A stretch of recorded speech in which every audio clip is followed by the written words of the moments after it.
Bom, pessoal, meu nome é Marcos Vieira, sou aluno do primeiro módulo de Análise e Desenvolvimento de Sistemas da FATEC, Presidente Prudente, período da manhã, e esse vídeo é referente ao artigo que foi escrito por mim e pelo aluno Igor Soares, com o tema Automação Residencial.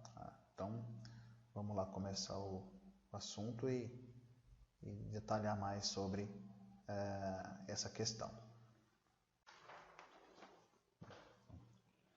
Para começar aqui falando sobre o nosso tema, que é automação residencial, vamos partir do princípio sobre a palavra automação.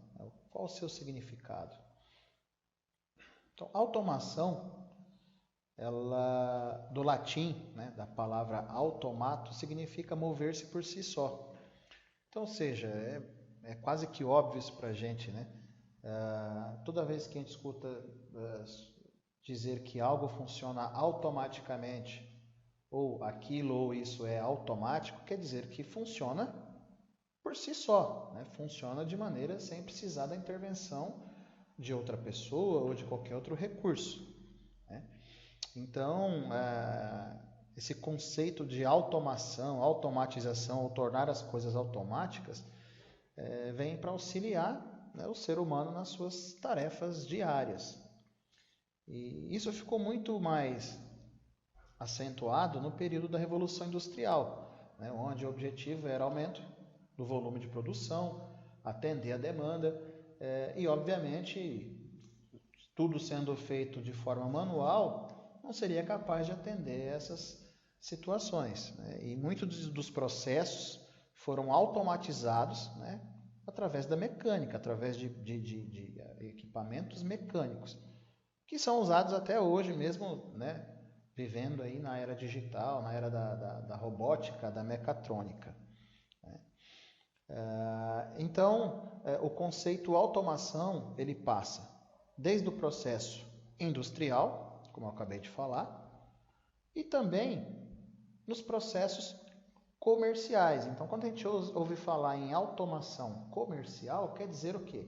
Assim como automação industrial quer dizer automatizar processos industriais, ou seja, um processo que era feito manualmente, passar a ser feito por máquinas, né, que funcionam ali sem a intervenção de pessoas, a automação comercial tem a mesma ideia, porém dentro do ambiente comercial, ou seja, supermercados, bares, cafés, restaurantes, né? Ou seja, tudo que seja comércio e que tenha a possibilidade de se automatizar processos. Um exemplo claro aqui é quando você vai a uma cafeteria ou de repente uma padaria e todo o seu consumo é registrado em uma ficha com um código de barras, né? Não importa se você tomou um café, se você passou no balcão, pegou ali alguns pães, algumas gramas de queijo, ou passou pela conveniência da padaria, pegou alguma bebida, né? Tudo isso fica sendo registrado em uma ficha que no momento que você passar no caixa, todo o teu consumo está registrado naquela ficha. Então, ou seja, foi automatizado um processo, né? E dentro do que é o nosso objetivo aqui do vídeo, que é tratar da automação residencial, né, o conceito também continua sendo o mesmo, automatizar processos. Nós falamos um pouco da automação industrial, um pouco da automação comercial, e o que seria a automação residencial? Seria tornar, né, tarefas diárias domésticas, né, alguns processos automáticos, através do quê? De equipamentos, né, de aparelhos eletroeletrônicos. Então, para falar de automação residencial, fica difícil se a gente tocar num outro tema, né, que é o IoT, ou Internet of Things, né? Na tradução para o português seria Internet das Coisas.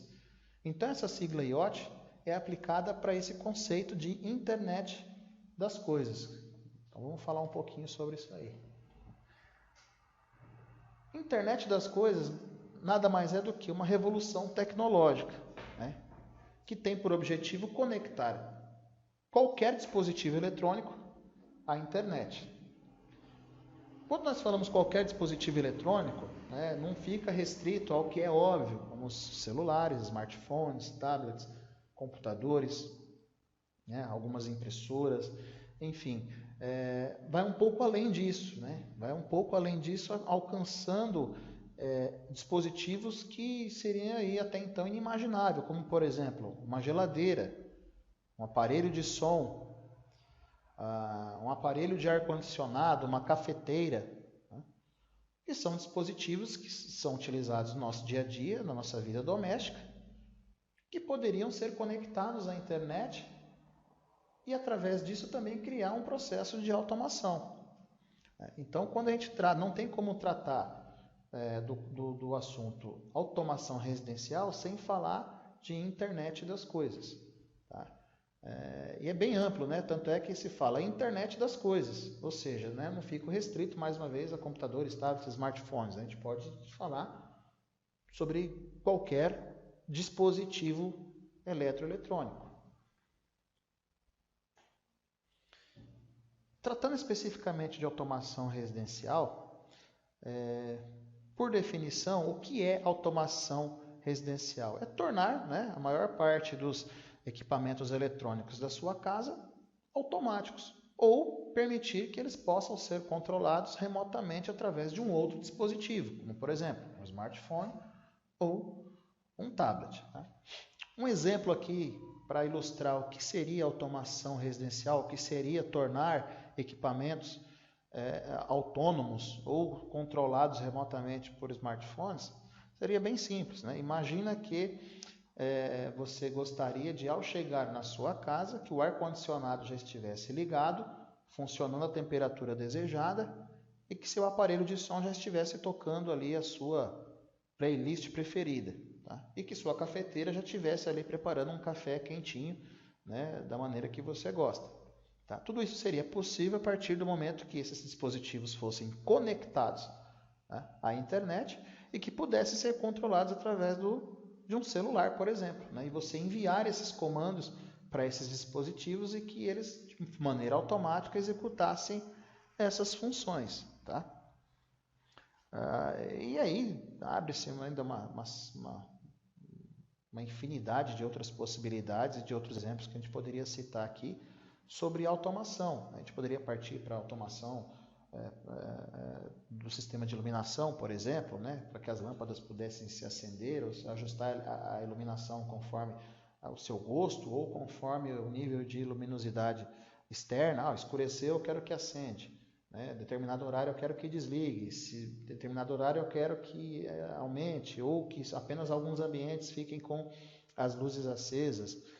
Enfim, né? A gente pode enumerar aqui uma quantidade, uma infinidade de exemplos do que seria tornar o nosso ambiente doméstico automatizado, controlados remotamente ou funcionando totalmente de forma autônoma, né? Ou seja, por si só. Atualmente existem aí 3 níveis de automação residencial. O primeiro deles são os sistemas autônomos. Sistemas autônomos nada mais é do que os aparelhos, né, que cumprem ali a sua função, ou seja, exercem a sua finalidade para o que foram construídos, né, trabalhando de forma autônoma, ou seja, qualquer função que ele tenha que fazer, ele não precisa da intervenção de uma pessoa e nem de um dispositivo enviando uma informação para que ele faça o seu trabalho. Tá? Um exemplo, digamos que a gente possa tornar a geladeira autônoma. De que maneira? Ao passo que ela perceber, através de sensores, enfim, de outros meios, que um determinado item, por exemplo, ovos, né? A bandeja de ovo ali tem alguns sensores e ela começa a perceber, né, que foi programado que a partir do momento que tiver um nível muito baixo de estoque nas suas bandejinhas lá de ovos, que envie uma informação para um celular ou que vá direto e mande já um pedido para o supermercado. Ou seja, a geladeira por si só, nesse exemplo conceitual, ela estaria trabalhando de forma autônoma, ou seja, ela não precisava de intervenção de ninguém. Por si só, ela já tem os seus parâmetros para poder tomar uma ação, né, e tornar aí uma atividade simples, automática e facilitada. E aí nós podemos partir também para os sistemas integrados ou de controle centralizado. Tá? Qual a diferença? Os sistemas integrados ou de controle centralizados, para poder executar uma ação, eles precisam de um comando enviado a partir de um outro aparelho. Tá? Que pode ser, por exemplo, um smartphone, tá? Através de um aplicativo, enviar um comando para, por exemplo, a sua TV estar ligada no seu canal preferido assim que você chegar na sua casa em determinado horário, ou através de um outro equipamento eletrônico, como centrais com microchips programados que podem controlar um ou mais dispositivos. Por exemplo, criar ali uma central com uma microcontroladora com algoritmos programados para controlar o sistema de iluminação, de aquecimento de água e de ar-condicionado, enviando comandos independentes para cada um desses equipamentos, de cada uma dessas situações. Tá? Então, ou seja, um equipamento está enviando informações, comandos para outros, né? Tudo isso de forma centralizada. Tá? E os sistemas complexos, que nada mais é do que a soma dos dois anteriores, dos sistemas autônomos e do controle centralizado. Tá? Então, aqui cabe um comentário pessoal que eu não acredito que exista projetos que possam ser totalmente autônomos ou totalmente de controle centralizados. Isso vai muito de acordo com o nível de personalização que uma pessoa queira, né, colocar em um projeto de automação residencial em sua casa. Tá? Acho que em determinadas situações pode ser aplicado sistema autônomos e em outras os de controle centralizados. Em algum momento esses dois também vão se cruzarem aí para determinadas tarefas. Né? Vamos falar um pouco agora sobre tecnologias aplicadas. Então, obviamente, para tudo isso funcionar, nós não precisamos tão somente da internet, né, ou de equipamentos totalmente inteligentes, que tenham lá seus circuitos próprios e possam ali processar informações por si só. Né? Existem outras tecnologias envolvidas ou aplicáveis para que a gente possa desenvolver um projeto de automação residencial. Tá? Um deles é o Arduino. O que é o Arduino? O Arduino é um circuito, né, uma placa com um microcontrolador programável que foi desenvolvido para ser um recurso de prototipagem. Ou seja, é como se fosse uma pequena placa de computador que já tem ali por padrão algumas entradas, como por exemplo um conector de rede, um conector de energia e alguns conectores de expansão, né, para que permita que eu possa incluir outros recursos, outros periféricos. Tá? E através de um microcontrolador gravável, desenvolver algoritmos, né, ou seja, desenvolver programas para que eu possa enviar comandos. Né? Então, assim, é como se fosse um pequeno computador onde eu possa colocar as instruções que eu desejo dentro desse microchip. E se esse dispositivo ficar conectado à rede ou conectado a outros equipamentos, essas informações podem alcançar de maneira que eu bem desejar. Então, o exemplo que eu dei anteriormente com relação aos controles centralizados, controle de um sistema de iluminação, alarme, refrigeração, aquecimento, poderia ser muito bem programado dentro de um componente Arduino, tá? E esse dispositivo fazer o controle centralizado de todos esses dispositivos. E eu também podendo acessar ele e mandar comandos para ele através do smartphone via internet, ou seja, disparar um comando para o Arduino que dispararia comandos para outros dispositivos da minha casa. Falando um pouquinho agora sobre comunicação, ou seja, como esses equipamentos conversam. Né? A gente falou bastante de internet e, como eu disse alguns minutos atrás, né, nem só de internet vive a automação residencial, existem outras tecnologias de comunicação entre equipamentos. Uma delas é o RFID, tá? Que é uma sigla em inglês, mas traduzindo para o português seria identificação por radiofrequência. Tá? Ou seja, são dispositivos, tá, que recebem e emitem informações através de sinais de rádio, normalmente por tags. Tá? Essas tags são pequenos dispositivos, tá, que têm uma antena integrada e um microchip para receber, processar e devolver essas informações. Tá? Também é muito comum ver em formato de etiquetas, porém mais aplicado para a questão de automação industrial e até mesmo comercial, para identificação de produtos, logística Enfim, né, a etiqueta carrega não só lá o código de barras, que tem algumas informações, mas uma infinidade de outros dados que podem ser transmitidos através de ondas de rádio. Tá? Obviamente o alcance não é tão grande, né, mas já é possível automatizar bastante coisa. Então é possível equipamentos, por exemplo, com identificação via radiofrequência conversarem entre si e trocarem informações entre si. Uma outra tecnologia muito parecida, tá, é o NFC, né, que é também uma sigla em inglês que quer dizer comunicação por proximidade, por campo de proximidade. Tá? Ou seja, é um dispositivo que permite, através de aproximação de dois dispositivos, tá, eles trocarem informações. Um exemplo aqui bem claro, recentemente uma bandeira de cartões uma bandeira de cartões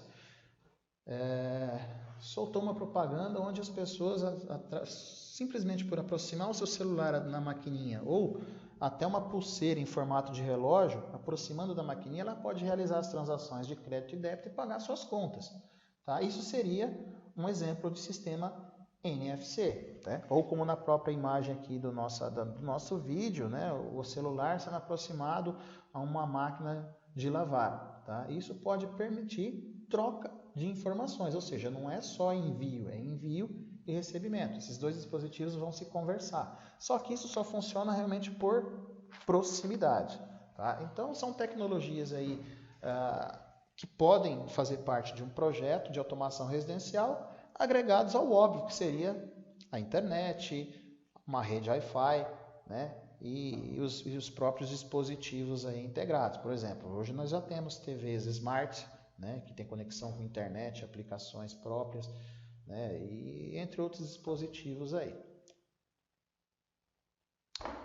Bom, o objetivo do nosso vídeo era só falar realmente de forma bem objetiva sobre automação residencial.